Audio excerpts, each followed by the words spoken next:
අද මම විනාඩියක් වතුර යට වෙලා හුස්ම ගන්න නැතුව ඉන්නයි හදන්නේ. මේ වීඩියෝ එක බලන ඔයාට විනාඩියක් වතුර යට වෙලා හුස්ම ගන්න නැතුව ඉන්න කියලා අපි බලමු මට කරන්න පුළුවන් වේද කියලා. Okay, let's go.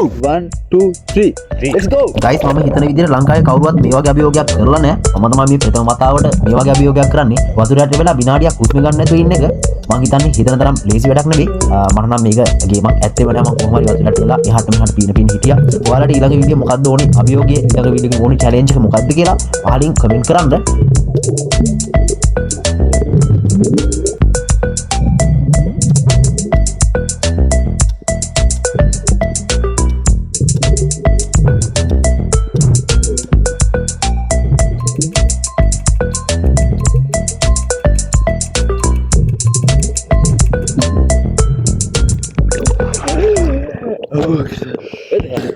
My challenge complete. Aha.